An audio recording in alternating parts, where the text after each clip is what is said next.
Every single minute, the world consumes around 1 million bottles of water.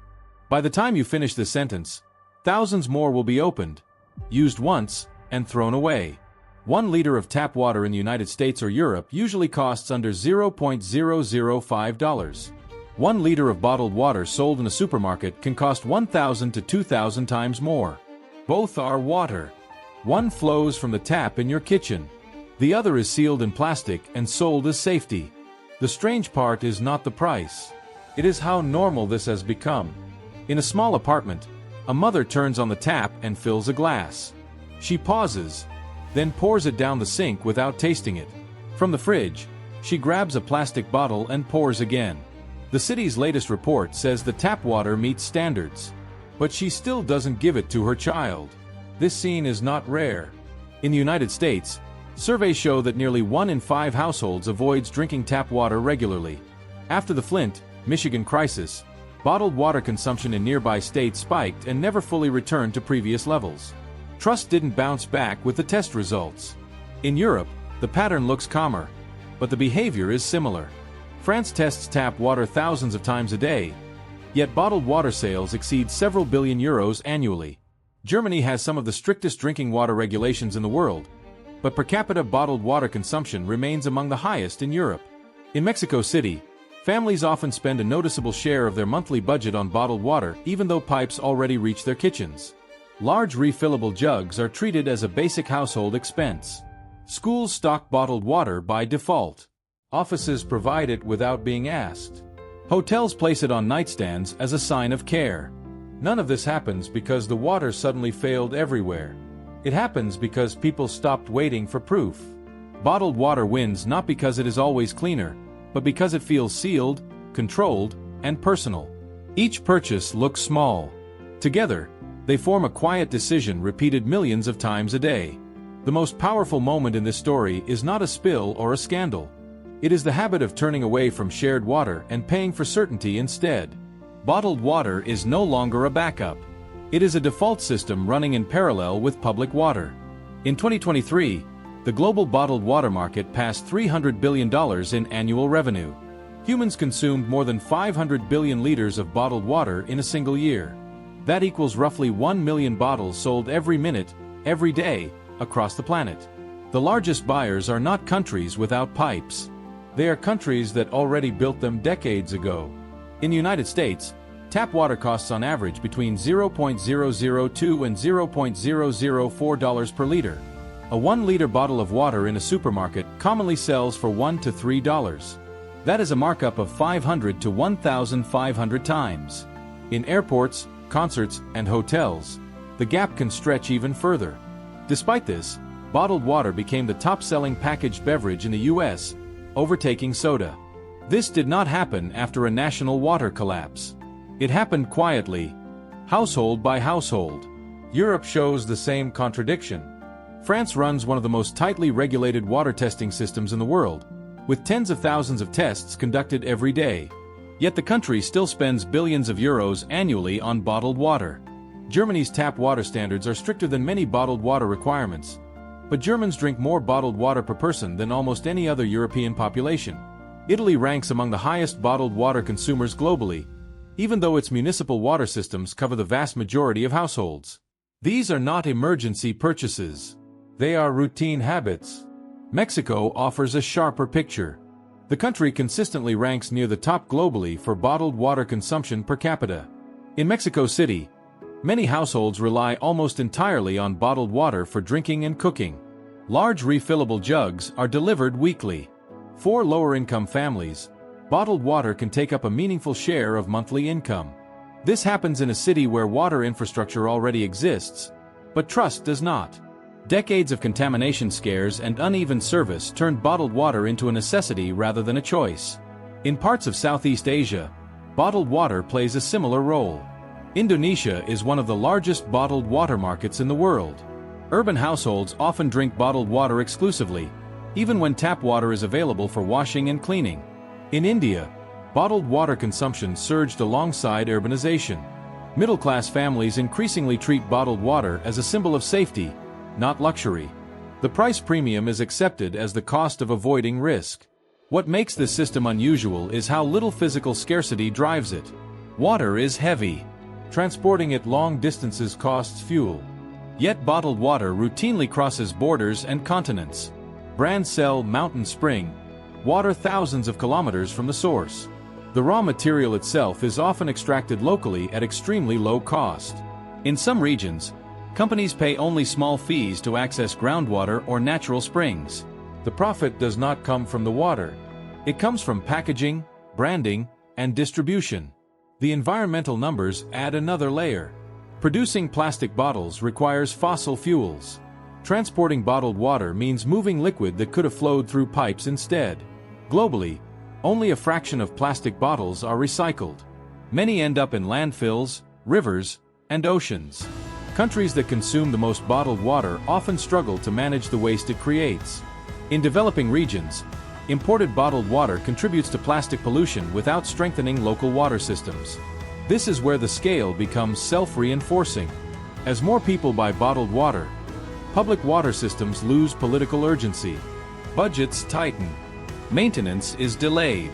Small failures become more visible. Each incident reinforces the idea that bottled water is safer. The market does not need water to become worse everywhere. It only needs trust to weaken in enough places. Compared to other global industries, bottled water stands out. Oil is scarce. Rare earths require complex extraction. Food depends on land, labor, and climate. Bottled water starts with abundance. Its growth depends on perception. As long as people doubt what comes from their tap, demand remains stable. Even when water quality improves, habits do not automatically reverse. At a global scale, this has turned a basic human need into a permanent consumer market. Not because water disappeared, but because confidence did. The numbers tell a simple story. When trust drains away, volume fills the gap. And once people get used to paying for water, the system adjusts to make sure they keep doing it.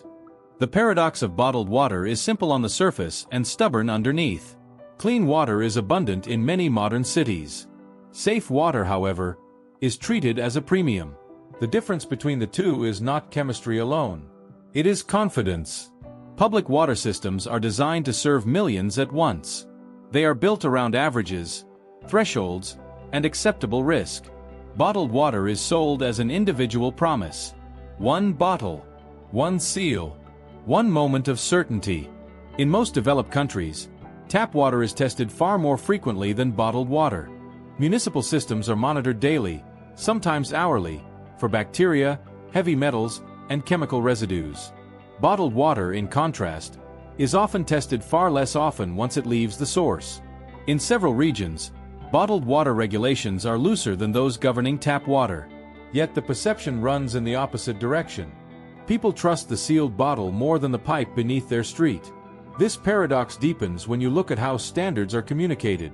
When a city reports that water meets safety limits, it is speaking in probabilities. Lead below a threshold. Bacteria within acceptable ranges. Risk measured over a population. Bottled water marketing avoids this language entirely. It does not talk about limits. Talks about purity. Mountains. Springs. The message is not scientific. It is emotional, even when the numbers do not support it. History plays a role. In cities like Flint, Michigan, trust collapsed after officials downplayed contamination for months. Even after infrastructure upgrades and improved test results, bottled water use stayed high. Once trust breaks, data struggles to repair it. Similar patterns appear elsewhere. In parts of Eastern Europe, legacy pollution from past industries still shapes behavior decades later. In parts of Asia, rapid urban growth outpaced water treatment upgrades, leaving long memories of unsafe taps. There is also an economic feedback loop. Public water systems depend on broad participation. When middle and upper-income households stop drinking tap water, they disengage politically. Complaints decline. Pressure fades. Investment slows. Systems built for everyone begin to feel like systems for those who cannot leave. Over time, this reinforces inequality. The wealthy buy certainty.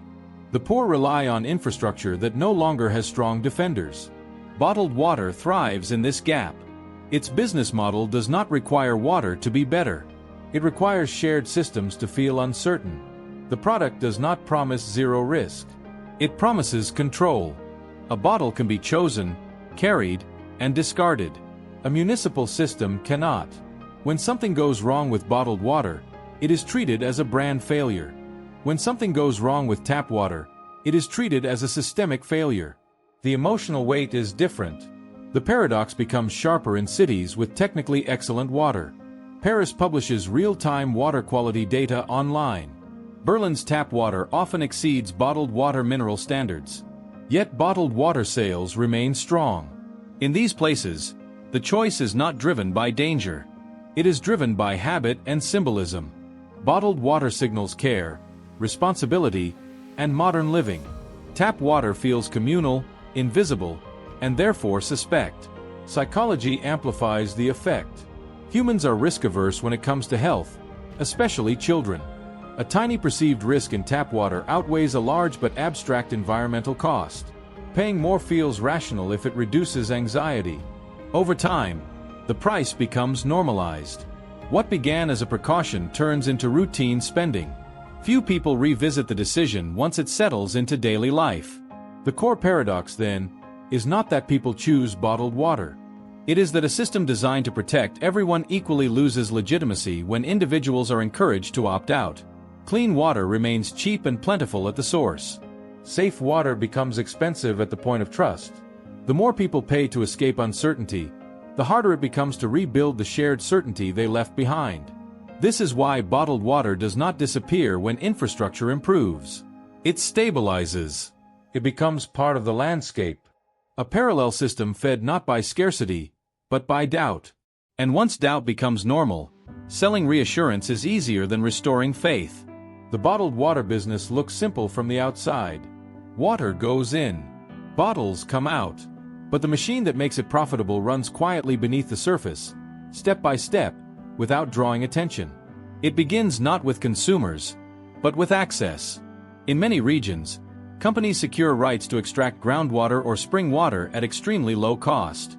Fees are often calculated per volume, not per value. In some U.S. states, extraction permits cost only a few $100s a year. In parts of Europe and Latin America, water is treated as a public resource, but long-term concessions allow private use at prices far below market logic.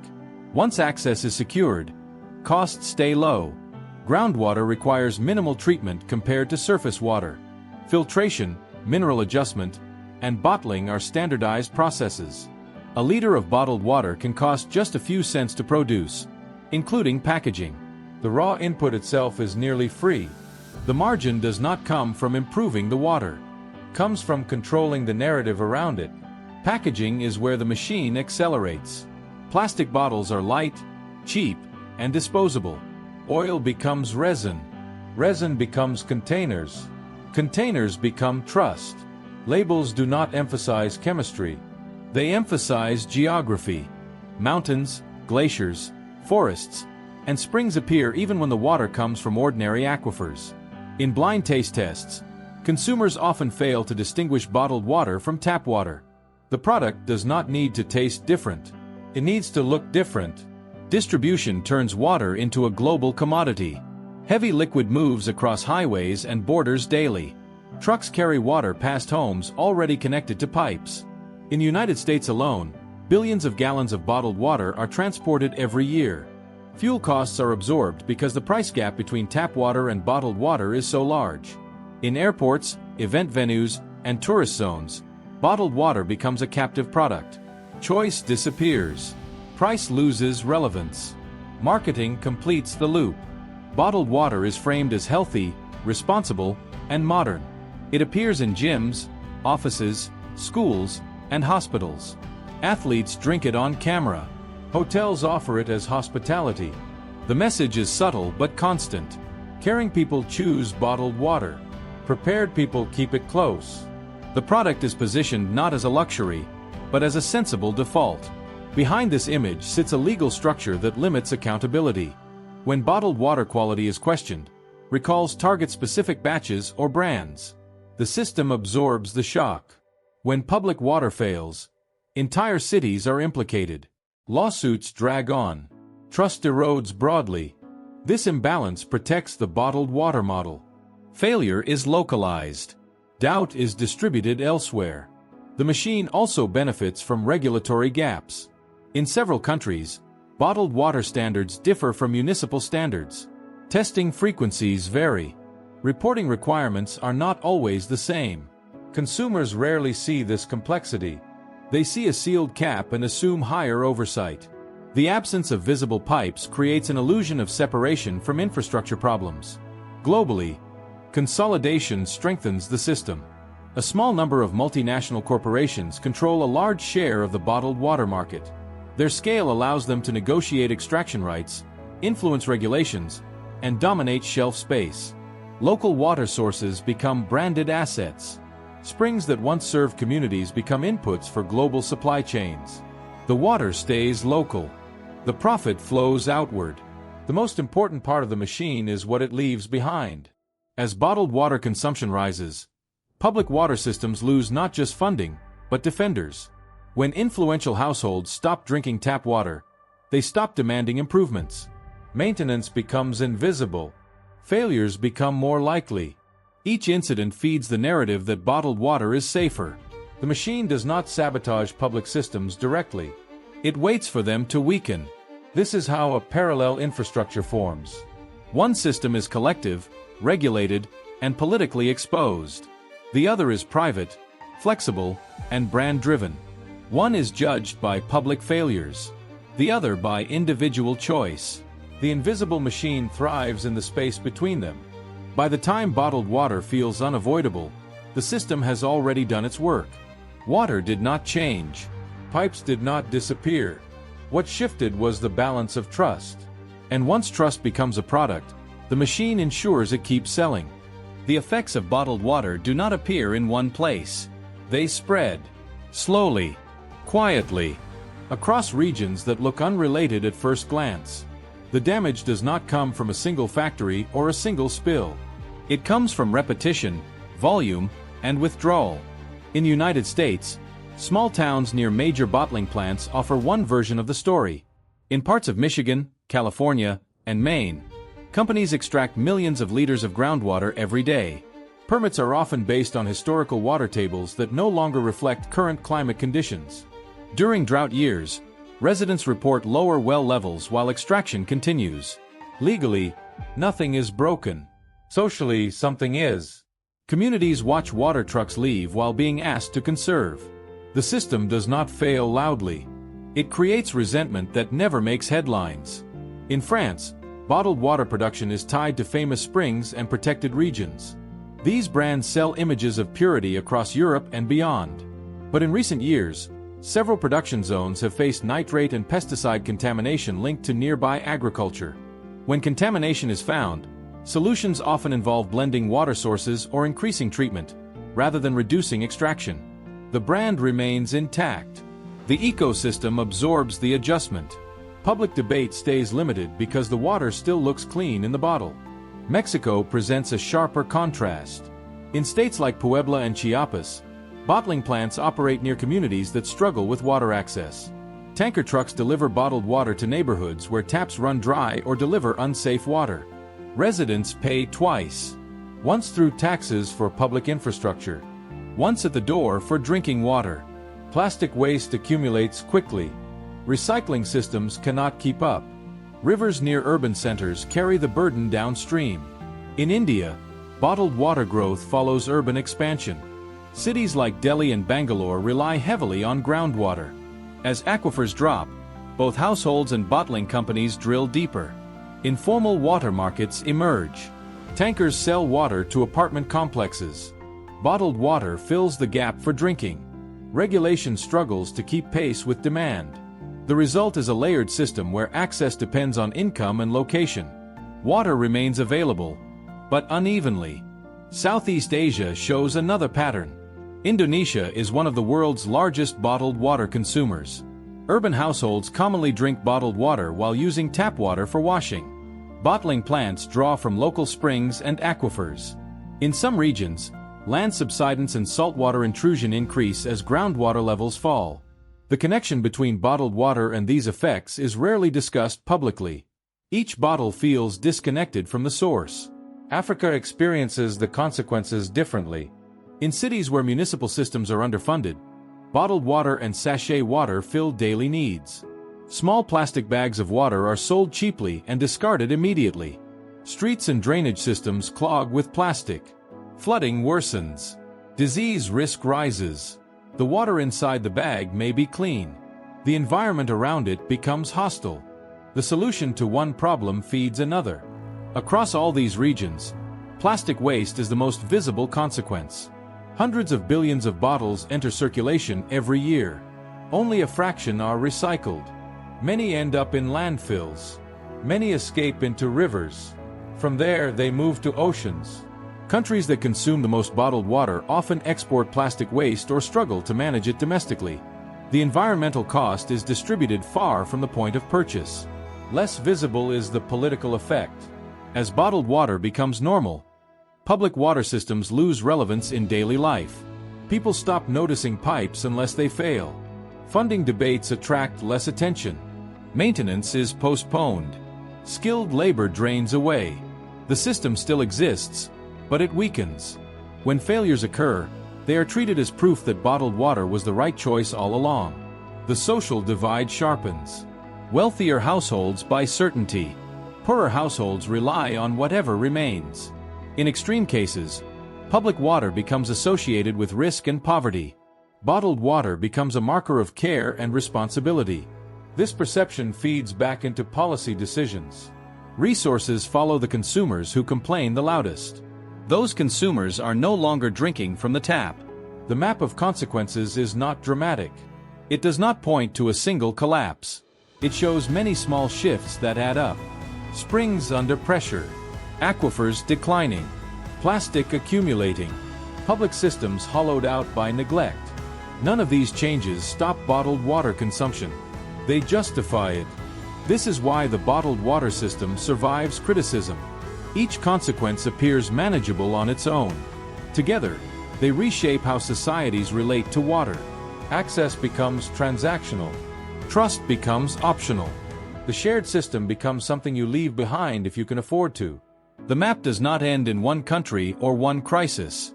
It stretches wherever bottled water replaces confidence in public supply. Wherever that happens, the same pattern emerges. Water keeps flowing. The cost moves elsewhere, and the people paying it rarely appear on the label. The climax of this system does not arrive with a single disaster. It arrives as normalization. In one mid-sized city, a school district decides to stop encouraging students to drink from water fountains. Not because tests fail, because parents complain. Bottled water is easier. Fewer calls. Less risk. Pallets of plastic bottles are delivered monthly. The cost is added quietly to the budget. No one frames it as a crisis. It is presented as care. In another city, a hospital switches entirely to bottled water for patients and staff. The tap water meets standards, but administrators prefer certainty.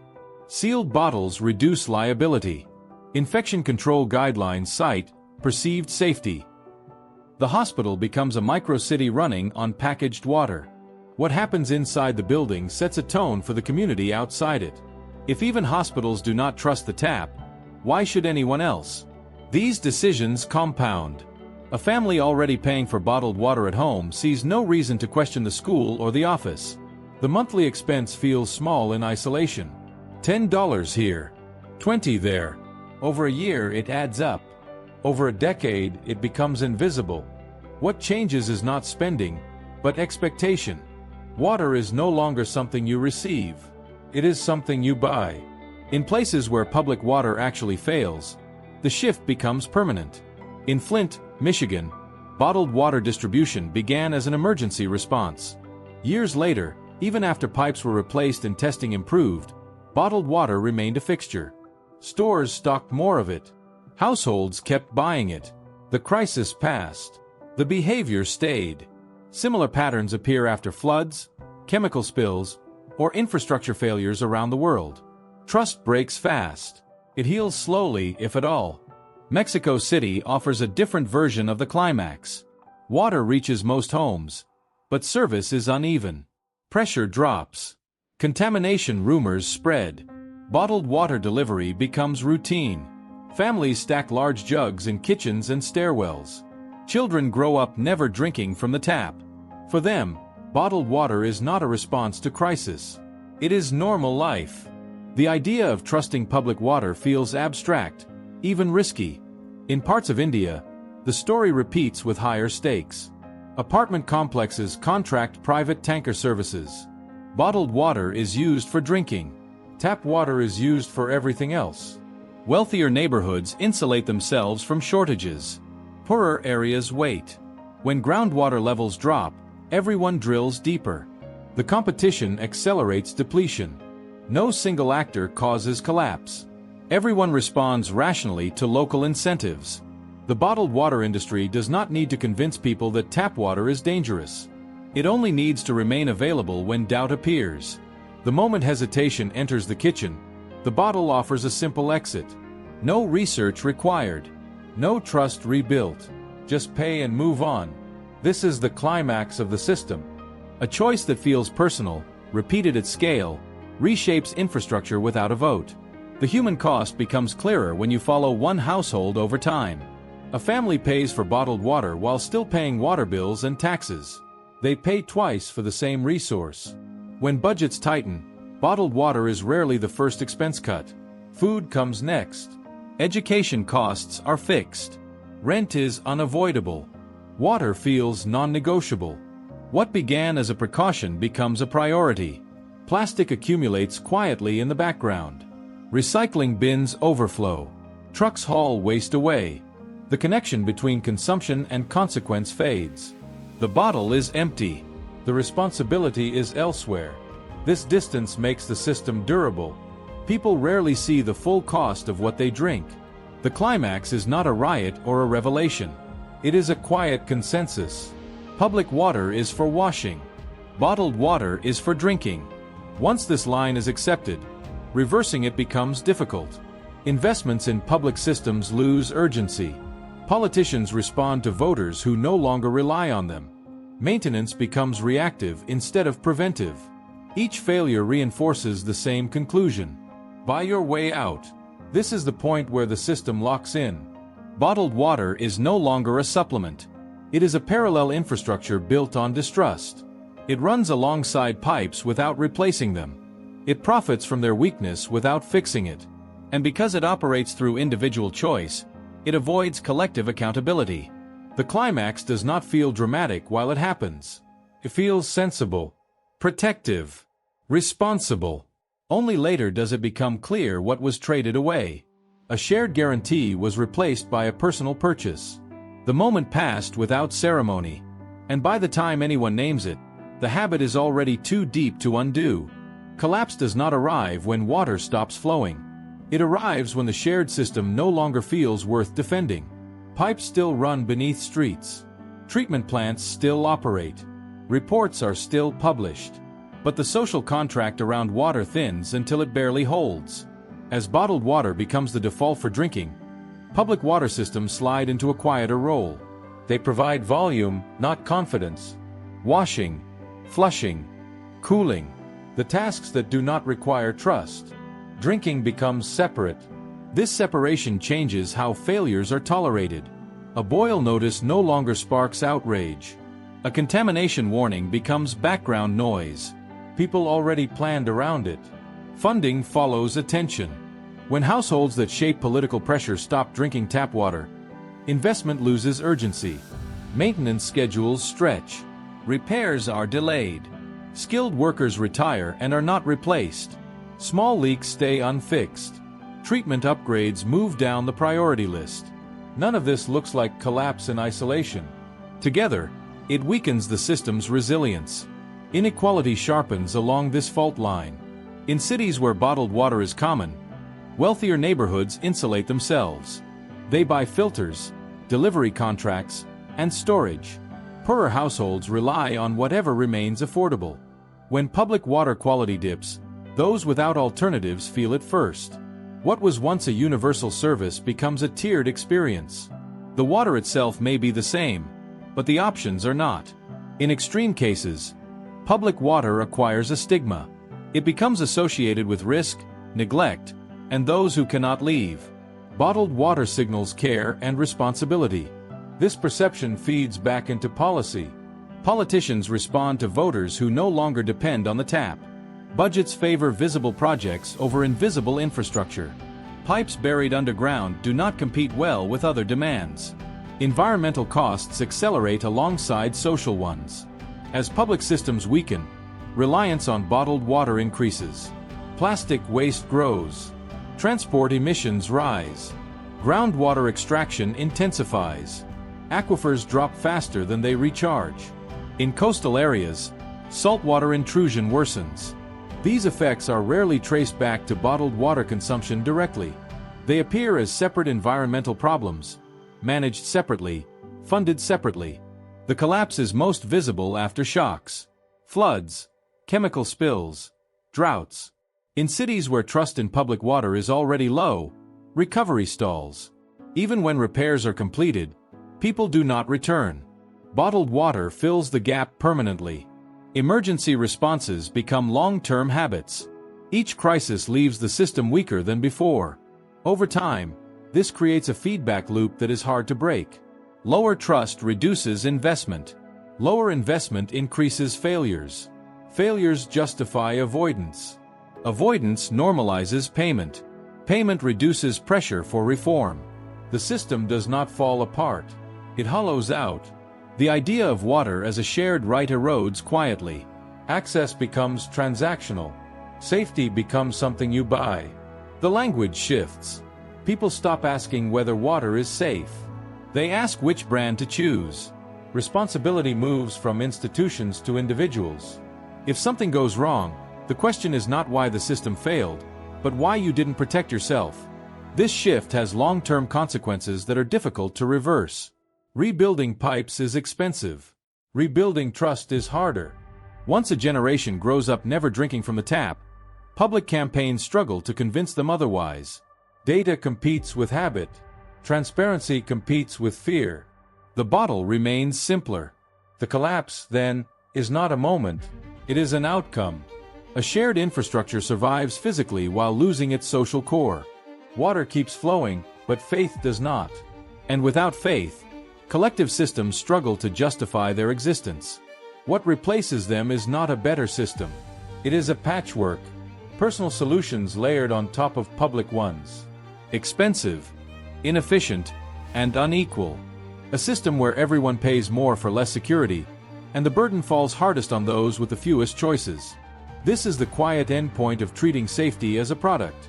Not because bottled water is evil, but because opting out, repeated at scale, reshapes what remains. The pipes are still there. The idea that they belong to everyone is not. We return to the kitchen sink. The pipe hums softly. Water flows on command. Clear. Odorless. Tested. It looks the same as it always has. What changed was not the water. It was the meaning attached to it. At some point, safety stopped being something we built together and became something we purchased alone. The shift did not require a law or a vote. It happened through habits, through small decisions repeated often enough to feel permanent. Buy a bottle. Skip the tap. Move on. Each choice felt reasonable. Together, they rewrote the role of public water without saying so out loud. This is why the bottled water system is so stable. It does not argue with infrastructure. It waits beside it. It offers certainty when trust wavers, then stays even after repairs are made. Over time, the bottle becomes the reference point. The tap becomes a backup. What was once a shared guarantee turns into an individual precaution. The cost is not just money. It is attention. When people stop drinking from the tap, they stop noticing it. Pipes become invisible. Budgets become abstract. Maintenance becomes someone else's problem. Water still reaches homes, but fewer people feel connected to how it gets there. The system survives physically while losing its public defenders. There is no villain standing at the end of this story. No single company, policy, or failure explains it. The outcome emerges from alignment. Fear aligns with convenience. Convenience aligns with profit. Profit aligns with neglect. None of it requires malice. It only requires doubt to last longer than trust. In many cities, water quality has improved. Treatment technology is better than it has ever been. Monitoring is more precise. Data is more transparent. Yet bottled water consumption continues to rise. This is the final paradox. Even when the system gets better, belief does not automatically return. Once safety is framed as a product, the market does not disappear when conditions improve. It adapts. It normalizes. The question, then, is not whether bottled water is justified in some places. In many regions, it still is. The question is what happens when the exception becomes the baseline. When entire populations grow up assuming that drinking from the tap is a risk to manage rather than a right to expect. Water still falls from the sky. It still flows under cities. It is still treated, tested, and delivered at scale. None of that vanished. What faded was confidence in the idea that shared systems deserve investment before they fail. The faucet keeps running. The bottle keeps selling. Between them sits a choice most people no longer feel they are making. And when paying for water feels normal, the real cost is no longer printed on the label.